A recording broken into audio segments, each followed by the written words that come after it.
আসসালামু আলাইকুম ওয়া রাহমাতুল্লাহ। আশা করি আল্লাহ পাকের অশেষ মেহেরবানিতে সবাই ভালো আছেন। জাহাজ, আরো একটি জাহাজ বাংলাদেশে ঢুকলো পাকিস্তান থেকে।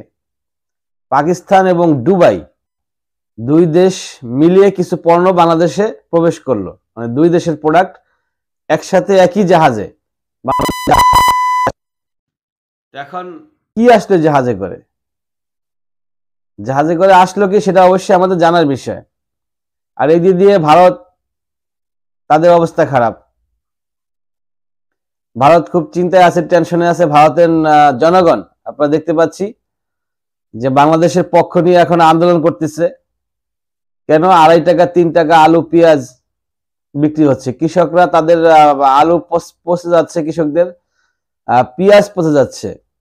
শুভেন্দু বাবু এবং মলম ব্যবসায়ী ময়ূক রঞ্জন, তাদের বিরুদ্ধে আমরা জানি আন্দোলন চলতেছে, হামলা হচ্ছে, মামলা হচ্ছে, বাড়ি ঘেরাও হচ্ছে। কেন? এই মিথ্যাচারের কারণে। এখন ভারতের দাদাবাবুদের ঘুম হারাম হয়ে যাচ্ছে। একদিক দিয়ে তো শুভেন্দু বাবু আর ময়ূক সাহেব জনগণের তোপে পড়ে তারা শেষ, আর অপর দিক দিয়ে রাষ্ট্র তলাইতে যাচ্ছে।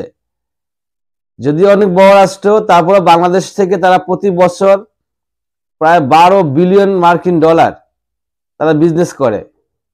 তাহলে এই বিজনেসটা তো ক্ষতি না। এখন চীন থেকে আমাদের দেশে কি ঢুকলো? চীন না, দুঃখিত, পাকিস্তান। পাকিস্তান থেকে বাংলাদেশে প্রবেশ করেছে সর্বোচ্চ কন্টেনারে আপনার 285টি কন্টেনার বাংলাদেশে আছে টোটাল। ওই শিপের ভিতরে কন্টেনার ছিল 285টি। এক একটি কন্টেনারে এক এক ধরনের দ্রব্য। শুধু একটি দ্রব্য নিয়ে বাংলাদেশে আসে নাই, ডলোমাইট আসছে, চিনি আসছে।